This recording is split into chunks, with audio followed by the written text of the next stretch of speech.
Tonight, a Kelly File exclusive. For the very first time, two of the young women inappropriately touched by reality TV star Josh Duggar speak out about what happened. Welcome to the Kelly File, everyone. I'm Megyn Kelly. Jill and Jessa Duggar are two of the 19 kids belonging to Jim Bob and Michelle Duggar. Their reality TV show on TLC has been a hit for 9 seasons. And tonight, they reveal themselves as victims of their brother Josh's inappropriate touching, saying they want to set the record straight about what really went on some 12 years ago under their parents' roof and what did not. Jill and Jessa Duggar will speak in moments, but we begin with what has proven to be an intense few days for the entire Duggar family. An explosive interview. We went through one of the most darkest times that our family's ever gone through. And our son Josh came to us on his own, and he was crying. And he had just turned 14. And he said that he had actually improperly touched some of our daughters. And it was... We were shocked. I mean, we were just devastated. Jim Bob and Michelle Duggar sitting down with the Kelly File for an exclusive interview after In Touch Weekly reveals a dark family secret. Their oldest son, Josh, inappropriately touched 5 girls when he was a young teenager, 4 of whom are the Duggars' daughters. How did they find out? What did they do? And why would they launch a reality show knowing of their family's history? How did you first learn that there was a problem with Josh?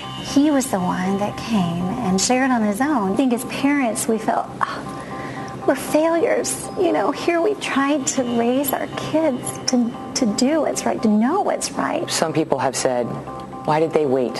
Why didn't they go to the authorities or go for the counseling at the very first time he came to you? You know, I talked to somebody that worked at one of those juvenile youth sex offender facilities. The success rate is not very good. It was a situation where we felt like our son's heart had gone astray. What would make you launch a reality TV show about your family, given this past? We had nothing to hide. We had taken care of all that years before. The media reaction to our exchange was swift and strong. A lot of times people do an interview in a situation like this to lay the issue to rest, and I think in this case this interview may have even raised more questions. As a father of 3 little girls, this was a brutal hour of television to watch. Don't bring up God. Don't do it. You can't do that and talk about God forgiving people when you don't have forgiveness in your own heart. The problem started when you start celebrating people surely because they pumped out 19 kids. But there is another part of this story, the story you haven't heard until tonight. After we interviewed Jim Bob and Michelle, 2 of their daughters sat down with us to reveal that they were among Josh's victims. This revelation coming at a time that had been the happiest of their lives. Jill Duggar Dillard, a new mom, who just gave birth to her firstborn in April. Just 24 years old, her wedding to Derek was televised in a wildly popular episode of the family's TV series. I do. And then there's Jessa Duggar Seawald, 22 years old and a newlywed herself, expecting her first child with husband Ben. Their November wedding, also televised, was a huge rating success. 2 women who as girls were the subjects of unwanted touching, and who today are the subjects of a media circus. Tonight, they break their silence about their secret and their heartache. So Jessa and Jill, thank you both so much for being here. Let me start with your ages. You're 22, Jessa? Mm-hmm. And how old are you, Jill? 24. Okay. So this happened a long time ago. Mm-hmm. How old were you? Let me start with you, Jill. How old were you when Josh inappropriately touched you? I was 12. 12. And how about you? I guess I was 9 or 10. Okay. And you are going on the record as being 2 of Josh's victims. Mm-hmm. Does it feel strange to use that word? You know, I think we didn't choose to come out and tell our story. This wouldn't have been our first choice, but now that this story has been brought about, we really feel like as we've been seeing these headlines, as we've been seeing things that people are saying about our family, we feel like as the victims, we have to come out and speak. This is something like we chose to do. Nobody asked us to do this. Jess and I were talking, we're like, oh my goodness, most of the stuff out there is lies. It's not truth. Mm-hmm. And so for truth's sake, we want to come out and set the record straight.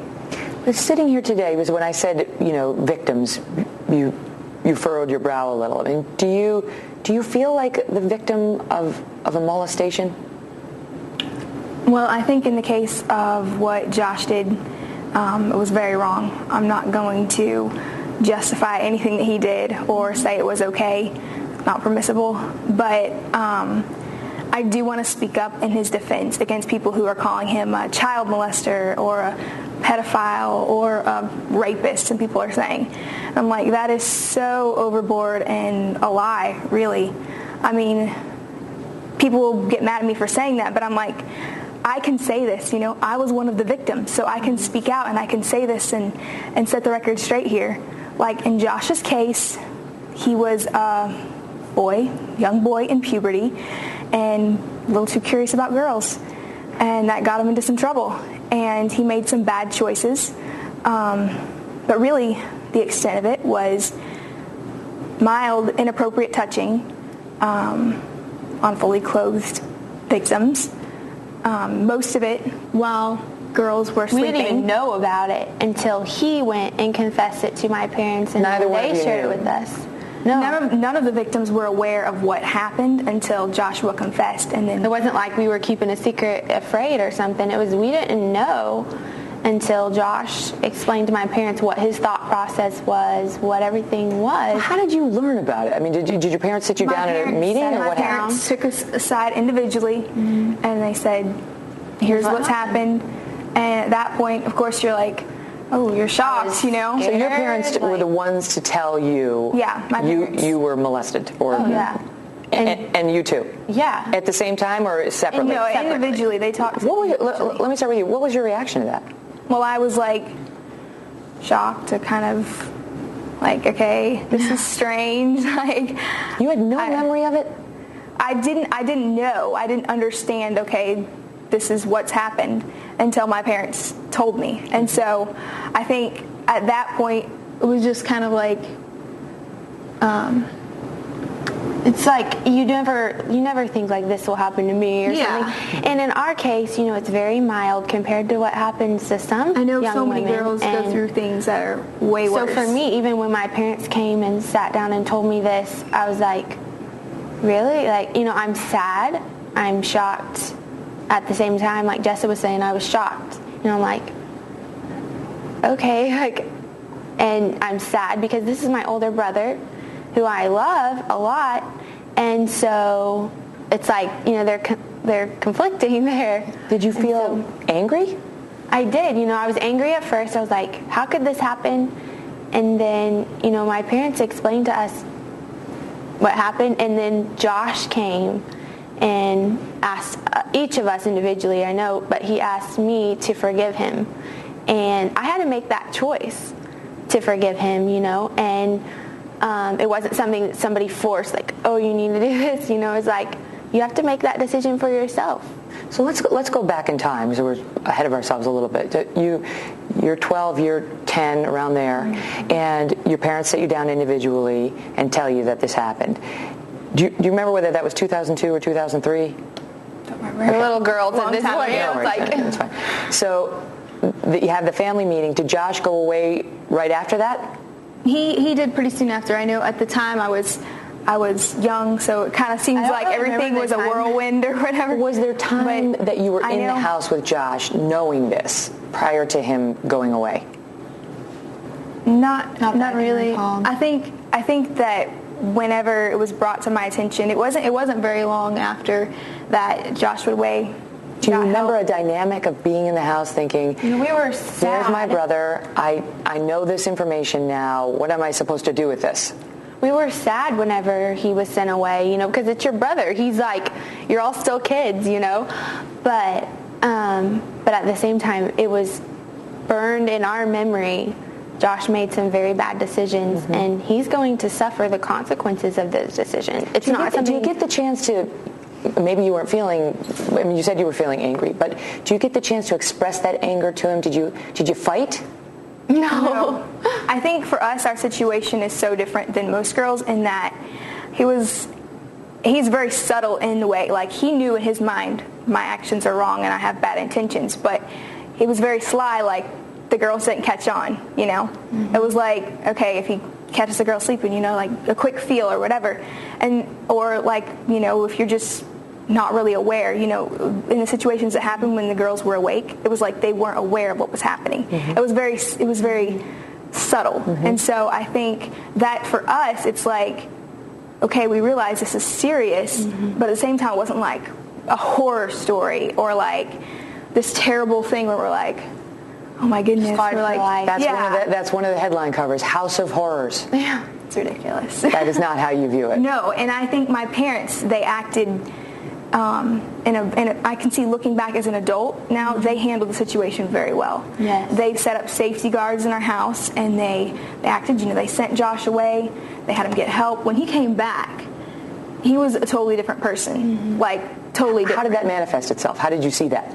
You could just tell. I mean, he was repentant whenever he left, and he was very like apologizing. But when he came back, it was just like, okay, I can see he's made some life changes here during this time, and he's never again going to go down that path. Did you feel scared at all that he might resume?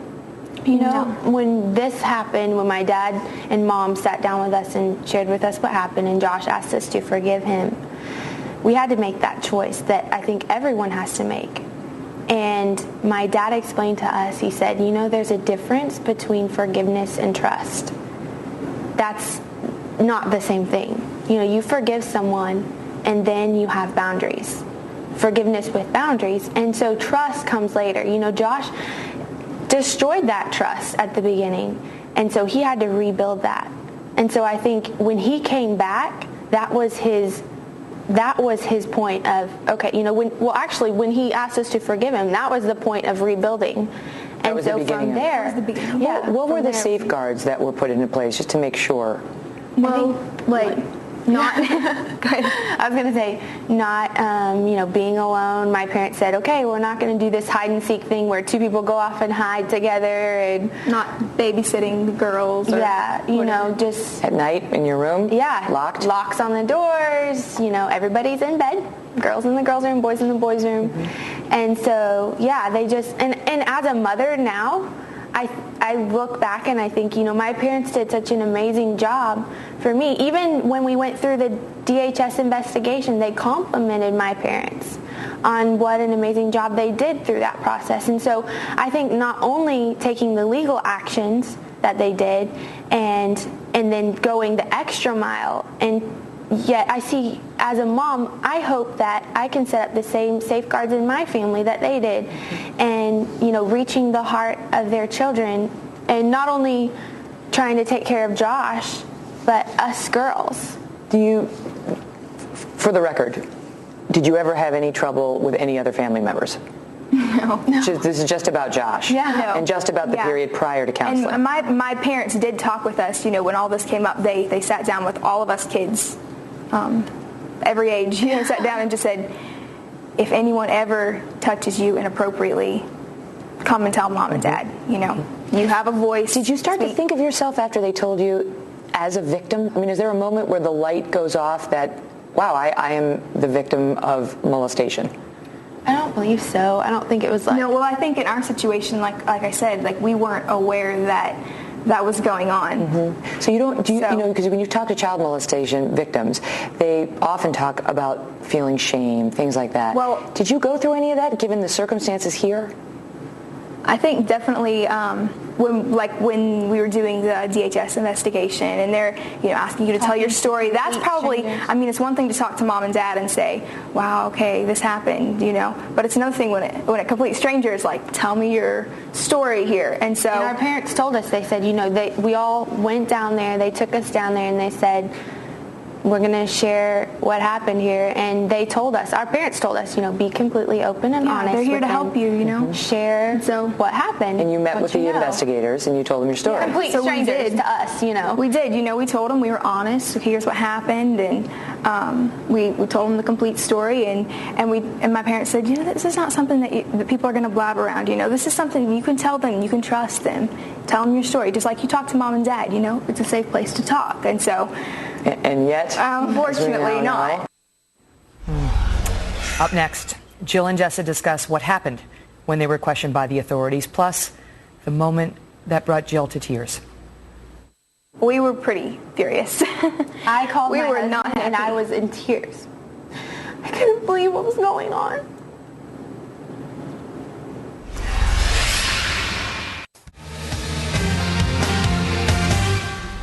In 2006, an investigation was launched into Josh Duggar's actions. Family members, including the girls, were questioned by authorities, and the girls were assured that their statements would remain private. That's where we pick up with Jill and Jessa. We told them the complete story, and my parents said, this is not something that people are going to blab around. This is something you can tell them, you can trust them. Tell them your story, just like you talk to mom and dad. It's a safe place to talk, and so. And yet, unfortunately, not. Any hesitation when you decided to put your family on TV that this would come out?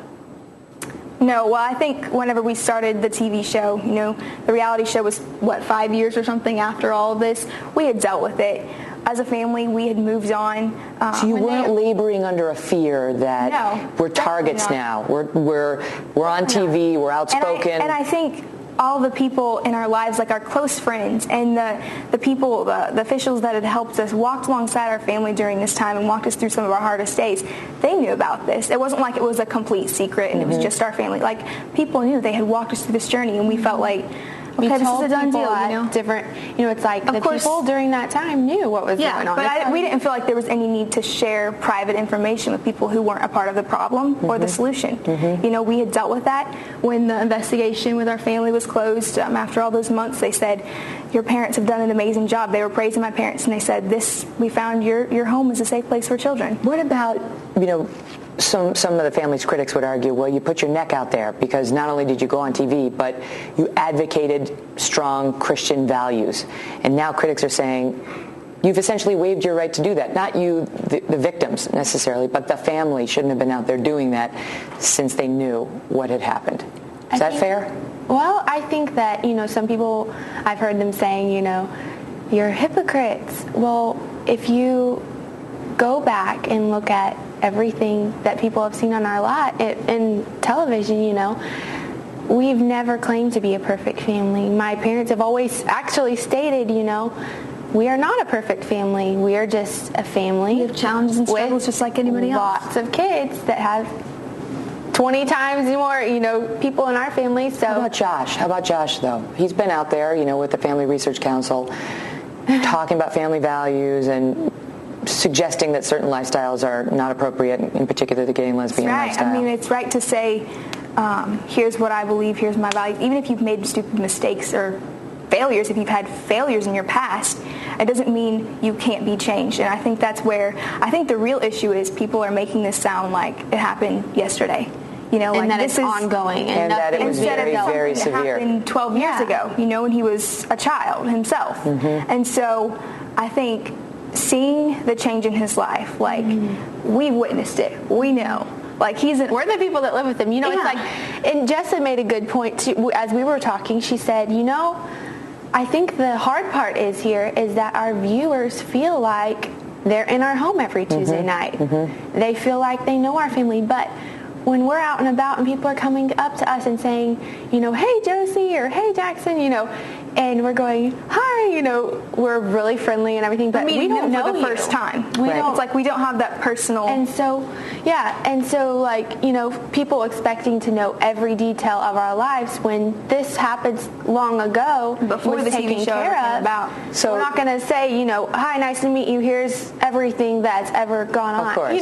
So right. So, and when you found out this was going to be on the cover of In Touch Weekly, what was your reaction? I'll tell you, we were pretty furious. I called my husband not happy. And I was in tears.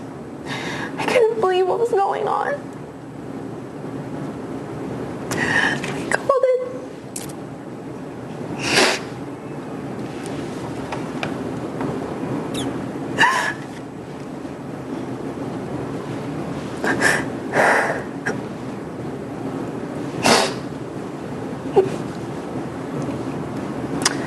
Whenever I heard the police report had been released, that I said, what? They don't have a right to do this. This isn't, we're victims. They can't do this to us. And yet they did. And they did.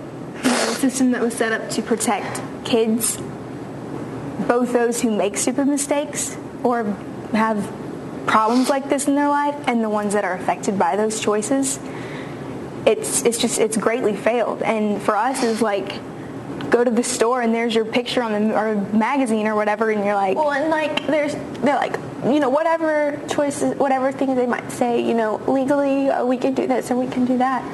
It's like, it's obviously not, like, they're not protecting us here. Well, and the Freedom of Information Act is not, you can't FOIA juvenile cases. Everybody knows that. And so I think there's probably some hokey pokey going on there. I don't know what the whole deal was. I mean, I'm guessing there may be an agenda. I mean, I know that the tabloids that released this even have, you know, they're used to exploiting women. They have the parent company.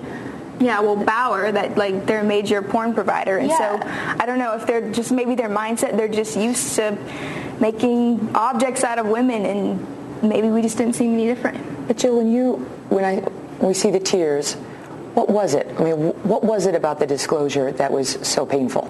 Well, I see it as a re-victimization that's even 1,000 times worse. Why?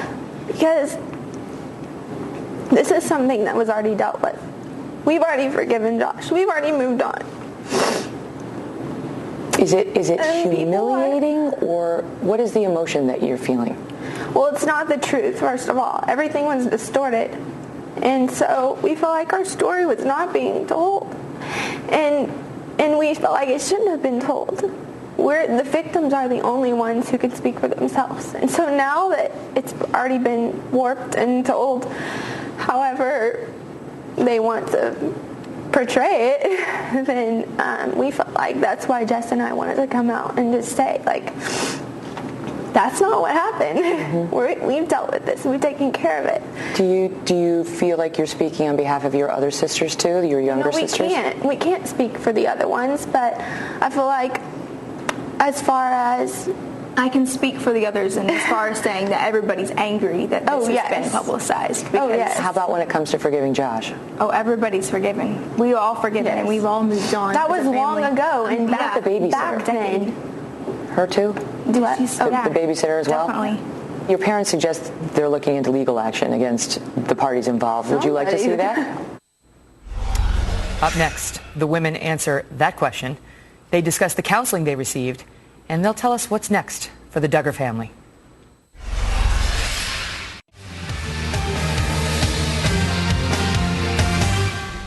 Well, Jill and Jessa Duggar feel violated by the public disclosure of their ordeal.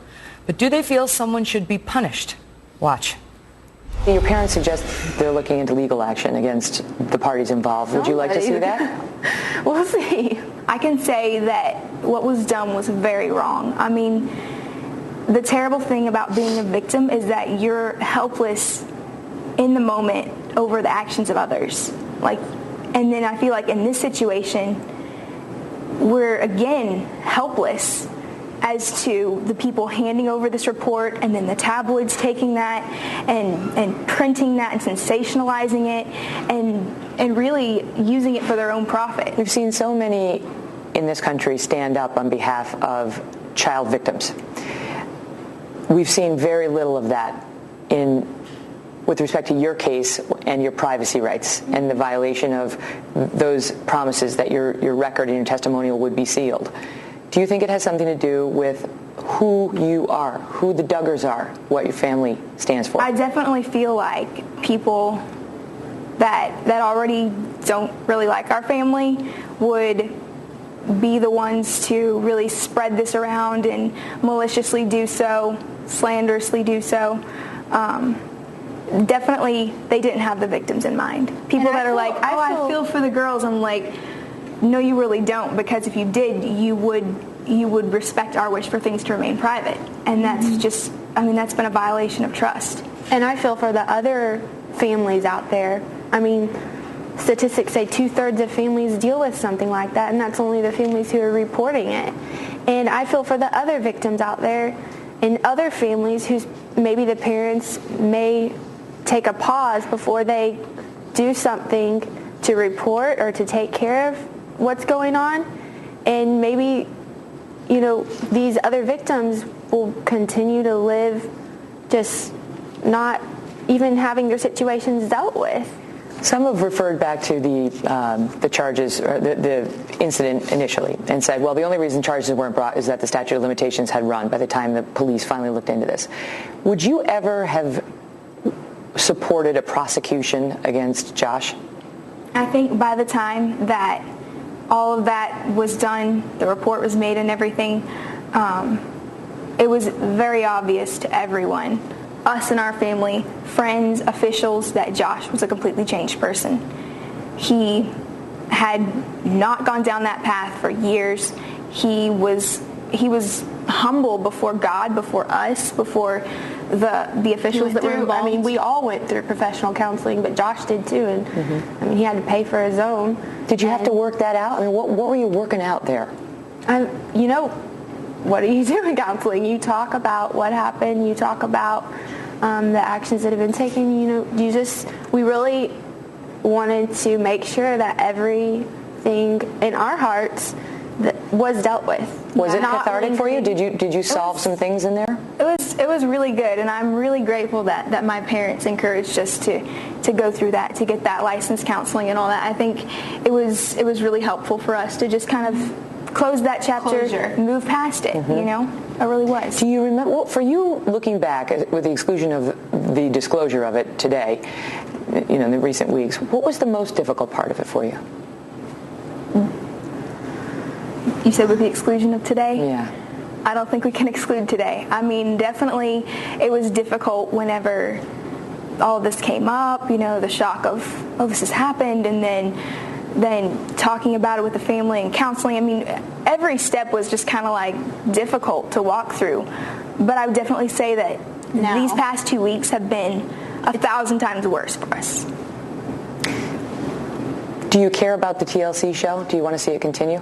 You know, we've always just had the mindset of this show is just a window of opportunity that God's allowed our family to be on television and to share with other people our lives. Well, what about the thought that that opportunity may now disappear, not just for Josh and your parents, but for you as well? Life goes on, really. We're not a TV family. We're a family that just happened to be on TV.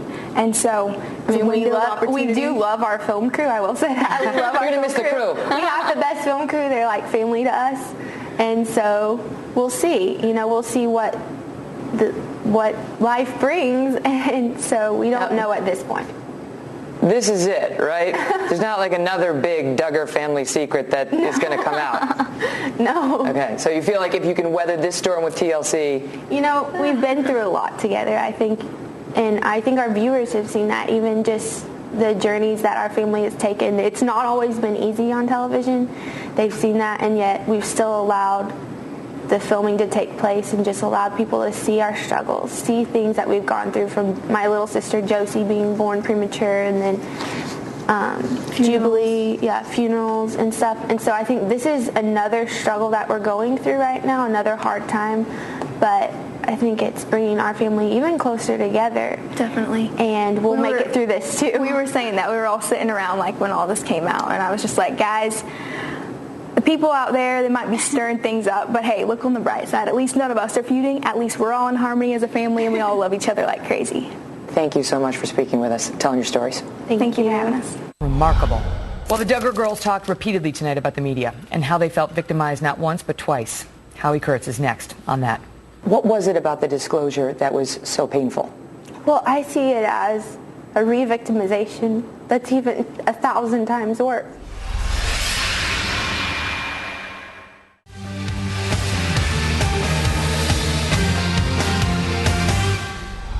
When you found out this was going to be on the cover of In Touch Weekly, what was your reaction? I'll tell you, we were pretty furious. I called my husband not happy. and I was in tears. I couldn't believe what was going on. I called it.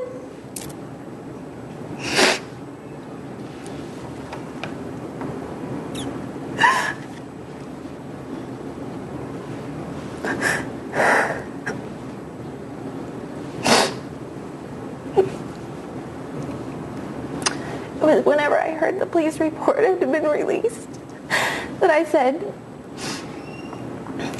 what? Like, they don't have a right to do this. This isn't, we're victims. They can't do this to us. And yet they did. And they did.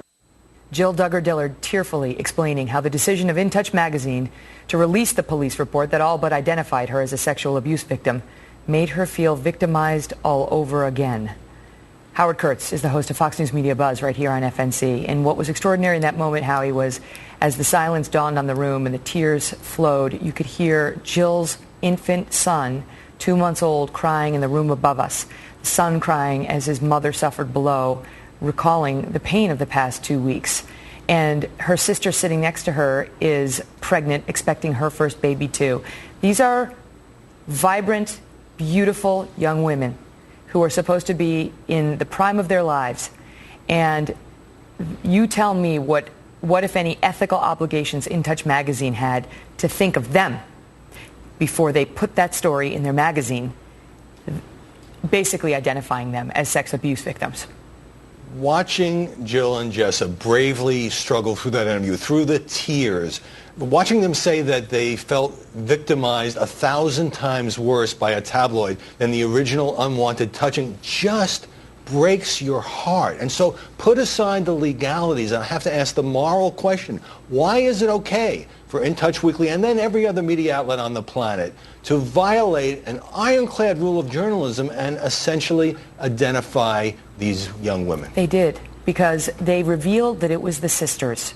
And it doesn't take a lot of math to figure out who was what age at the time and who is in that police report. And we're supposed to follow this code where we don't do that. And what happened to the code? Is it that this is a Christian, outspoken family that does pass judgment on certain people's lifestyles? I get it. But I didn't see that exception in the ethics book. Yeah, absolutely. And I think that, maybe there was a sense that this is a reality show. These people put themselves out there. They preach Christian values. They're hypocrites. They're fair game. But, it all seemed very abstract when the media were kind of lapping up this admittedly, riveting story about Josh Duggar and the family and the show and the molestation. But when you look at those two young women who, as you say, one a new mother, one about to be a mother, it's almost like they were collateral damage. Nobody thought of them. And I see these pundits on other shows talking about how, who was there to protect them? Where were the parents? Where is their thought for the girls now? Where is their condemnation for media that was only too willing to throw away the confidentiality that was promised to those girls and guaranteed under the law? I don't see it. What's stunning here, Megyn, is that the media's conduct in this whole thing has really kind of been a non-issue because it's so much easier to feast on this spectacle. And look, I don't have any problem with criticism of Josh Duggar, who did a horrible thing and who I noticed did not join your interview. I don't have any problem with criticism of the parents, who I think did put the whole family at risk by putting them in the glare of a reality show while having this secret. But to listen to Jill and Jessa, it is almost like a clinic, a heartbreaking clinic, in the fact that media can inflict a lot of damage on people, and these two women who are the victims, although in some ways they didn't think of themselves as victims, but it made clear that, that they were, and they were dealing with their brother who they love, all of that. They've been dragged through the mud here. They didn't want to be sitting there talking to you, and of course they had to, but what and it was very brave of them to tell that story. What of the other victims who are out there right now considering going forward, considering calling that hotline, Howie? And the only way they will do it is if there's a promise of confidentiality, that they will be protected if they are juveniles. And they see this. That's the worst of it. Police say this is confidential, it'll never come out. And counselors tell people to come forward. And of course we want people to report sexual abuse. They see this, and there's got to be some gnawing doubt that maybe they shouldn't come forward. And that's the fallout here. And that's the question for the media to wrestle with, and they need to wrestle with it. All of us need to wrestle with it. At what point is the story not worth it because of the damage inflicted on people who, in this particular case, didn't ask for this, were victims of abuse within their own family? Howie, thank you. My pleasure. Jessa and Jill were brave enough to speak out about such a sensitive topic in the midst of their family crisis. Up next, we will ask an expert about the choice the Duggars faced and what really were their options. Don't miss this.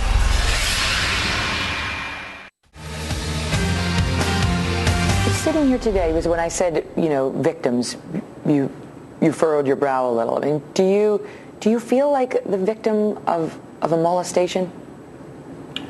Well, I think in the case of what Josh did, it was very wrong. I'm not going to justify anything that he did or say it was okay, not permissible. But I do want to speak up in his defense against people who are calling him a child molester or a pedophile or a rapist, some people are saying. I'm like, that is so overboard and a lie, really. Jessa Duggar talking about her brother Josh. Joining me now with more, Emily Horowitz. She holds a doctorate in sociology from Yale University. She chairs the Sociology and Criminal Justice Department at St. Francis College. And she is also the author of Protecting Our Kids, How Sex Offender Laws Are Failing Us. Emily, thank you very much for being here. Thank you. What did you make of the girl's testimonial there? I think it highlights the complex nature of sexual abuse within families, particularly when the perpetrators are also children. How so? They clearly love their brother. It wouldn't have necessarily been the best thing if he had been sent to prison, put on the sex offender registry for life. This family faced a terrible choice. 1/3 of people who sexually abuse children are children themselves. So as a society, we have to recognize this. We don't talk about this. Many people on the sex offender registry are children. It's incredible. It can be as young as 9 or 10 years old. That's right. That's right. So in researching my book, I interviewed many people who grew up on the registry, who were convicted of sex offenses as children for things very similar to this. The average age of people who sexually abuse children, who are child sexual abusers of children, they're 14. That's important because we looked into this, and I think a question a lot of people have is Josh Duggar a child molester in the way that we understand that term today? Is this somebody who is likely to reoffend in the way we see adult child molesters do over and over again? First of all, sex offenders in general have much lower recidivism rates than is commonly believed. Really? We like to think sex offenders are predatory, uncontrollable. That's a very small percentage of people who are convicted of sex offenses and commit sex offenses. Juvenile sex offenders, like Josh Duggar, have even lower rates. Treatment is effective, intervention is effective. We saw a 2009 Department of Justice study that said those who offend around this age, 14, 15 years old, 85 to 90% of them never commit another sexual offense again. Is that true? That's right. That's a credible study? That's a credible study. Another study found an even lower rate of reoffense. Treatment works, intervention works. But let me ask you this, because the girls, you talk about how the parents faced a terrible choice. That's right. And we talked about that on the air the other night, and a lot of viewers said, no, they didn't. They did not. It was a clear choice. You turn in the son. You get him out of the house immediately to protect your other daughters. And because the Duggars didn't do that immediately, they had other girls fall victim to what they view as a predator. Well, let's step back for a minute. There's so much emotion and hysteria surrounding this issue. The minute the story came out, what troubled me, the pitchforks came out, they said these people did a terrible thing.